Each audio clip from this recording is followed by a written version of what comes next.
Hello and welcome to the IoT Uplink, where we examine all the factors driving, influencing, and adding to the complexity of the Internet of Things movement for product development and manufacturing marketplaces. My name is Geoff Mulligan. I'm the editorial director of Manufacturing.NET and Advantage Business Media's manufacturing group. I'm joined by the only man on the planet who never gets tired of hearing what the Fox says, Chris Fox, our lead editor on Manufacturing.NET. In this episode of the Uplink, we're going to talk to a leading expert on standardization in the Internet of Things community. Before we get there, let's go over some of the facts. Thanks, Jeff. Currently, there are about 8 million industrial M2M connections in the US and about 45 million connections globally. By 2020, these numbers are projected to double. We estimate that there are about 266,000 manufacturing facilities in the US, meaning that within the next 6 years, there will be about 16 million connections falling in the IoT realm. That equates to about 60 per manufacturing facility. So that helps explain why IoT-related security costs are projected to increase by as much as 25% by 2020. So is it really a surprise that so many manufacturers are looking to develop standardizations and protocols for industrial IoT? I think not. At this time, it's my pleasure to welcome Geoff Mulligan to the conversation. Geoff is the chairman for the IP for Smart Objects Alliance, or the IPSO Alliance. Geoff, thanks for joining us on the Uplink today. Yeah, I'm really excited to be here and a chance to speak about Internet standards and open standards and their use in the IoT.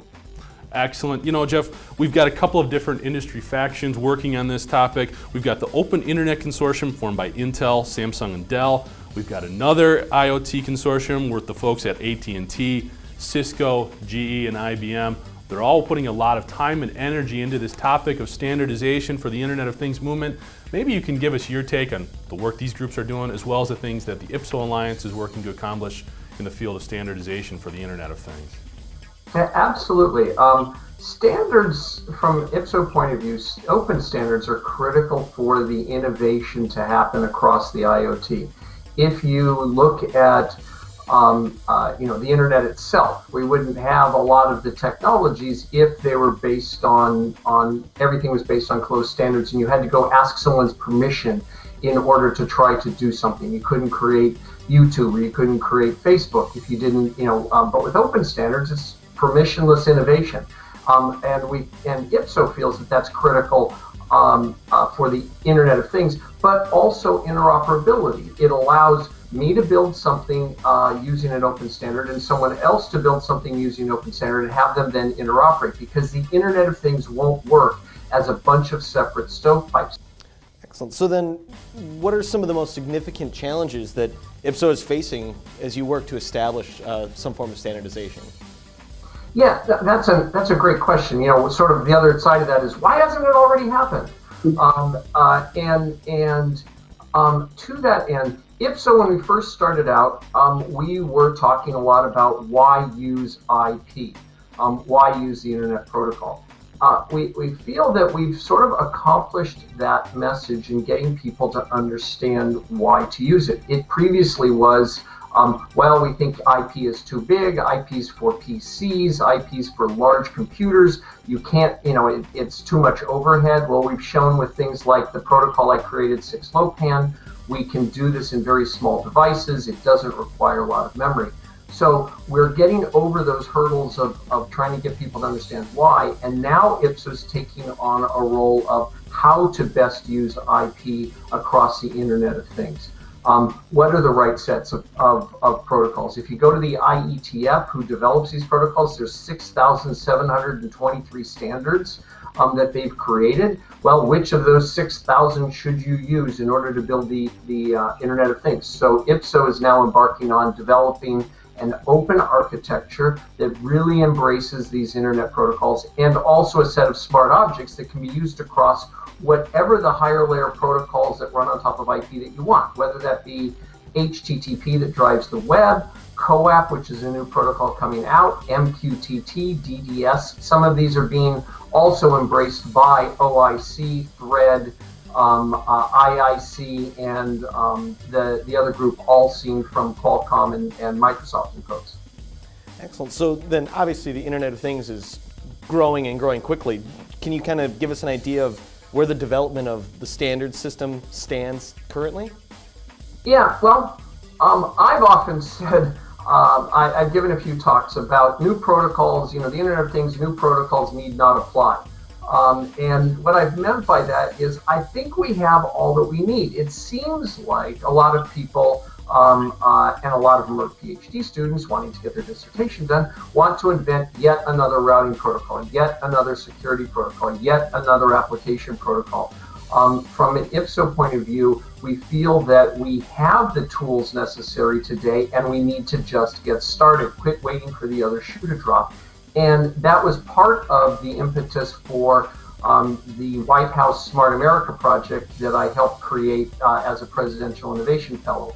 Our goal there was to really show off what we can do today, not waiting till tomorrow, not waiting for new protocols, what's possible today. And out of that project, or out of that challenge, the Smart America Challenge, we had 24 teams, 100 organizations, including quite a few that are, you mentioned in these various organizations, that came together to show how the Internet of Things could start to be built today, because we need to get experience on how to make it easy for these devices to join the network, how to do it securely. We need that experience. We can't just suddenly have it be born and it's all going to be perfect. We need to experiment with a lot of this. And then again, that goes back to why open standards. That gives us a greater opportunity to experiment with these things. Excellent. So then, we kind of discussed what's happening now, but looking forward, what do you think is the most significant impact that standardization will have in the world of IoT? Well, I think it will, as people start to embrace it, as we start to move away from these proprietary islands and these really complex gateways that are required today in order to translate from one protocol to something else and finally put it on the internet, because that's where it all needs to be at the end of the day, we're going to find faster and faster innovation. We're going to find faster and faster development, and we are going to see applications we never even conceived of, right? Who would have thought, I've talked with Vince, he certainly did not envision YouTube and Facebook when they put together the internet and TCP/IP. They were thinking, we'll be able to send some email and transfer some files. Oh my gosh, look what has God wrought when you think about what's happened with the internet. I think the same thing for the Internet of Things. We'll find cool new devices that are being developed that get attached to things that we didn't even think about that we could use that for. Excellent, interesting thoughts, Geoff. Thanks so much for joining us today on the Uplink.